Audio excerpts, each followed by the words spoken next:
রাষ্ট্র এবং রাজনৈতিক সংস্কার করলেই সব সমস্যার সমাধান হয়ে যাবে না।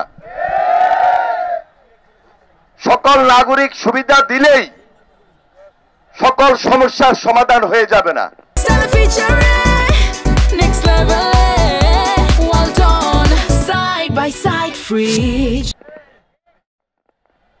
শিক্ষাকে আধুনিকরণ করতে হবে, শিক্ষকদেরকে মর্যাদার জায়গায় আসীন করতে হবে। আমরা বাংলাদেশ জাতীয়তাবাদী দল ইতিমধ্যে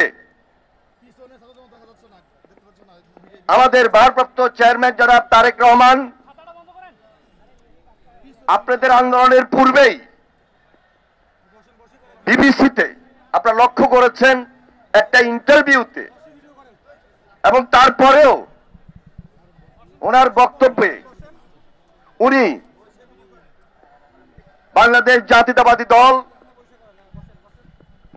একটা নির্বাচন এবং নির্বাচনের মাধ্যমে দায়িত্বশীল দল হিসাবে জনগণের অবস্থানে আসা মাত্রই আমরা বিশ্বাস করি যে আমরা যদি সেই সুযোগটা পাই তাহলে আগামী দিনে এই যে আপনাদের বেসরকারি যে এমপিভুক্ত শিক্ষকদের যে আন্দোলন, শুধু এই আন্দোলনে নয়, শিক্ষকদের মর্যাদা স্বরূপ, রাষ্ট্রীয় স্বীকৃতি স্বরূপ এবং শিক্ষাকে আধুনিকরণের লক্ষ্যে সম্পূর্ণভাবে জাতীয়করণের সিদ্ধান্ত গৃহীত হয়েছে এবং আমরা এই সিদ্ধান্ত নিয়েছি। এটি খুব হালকাভাবে দেখার কোনো সুযোগ নাই, এটি খুব ছোট্ট কথা নয়, এটি একটা কমিটমেন্ট।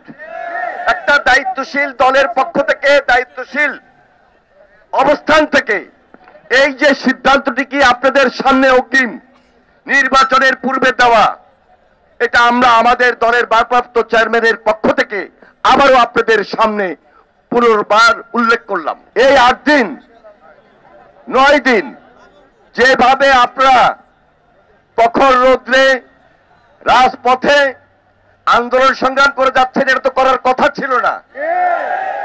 আমরা অনেক সময় অনেকভাবেই দেখেছি শিক্ষকরা বারবার রাস্তায় আসতে হয়, শিক্ষকদেরকে আন্দোলন করতে হয়, আবেদন করতে হয়।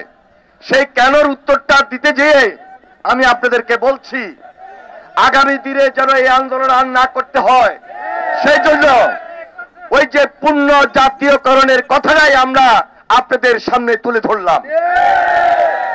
কারণ মর্যাদার জায়গায় আপনাদেরকে আসীন করতে হবে।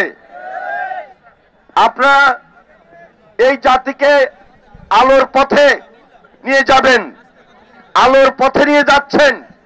শিক্ষার আধুনিকরণের জন্য আপনারা যথেষ্ট শ্রম দিচ্ছেন, কষ্ট করছেন, এবং এই শিক্ষাকে, এই জাতিকে উন্নত শিখরে নিয়ে যাওয়ার জন্য আপনাদের আপ্রাণ চেষ্টা রয়েছে।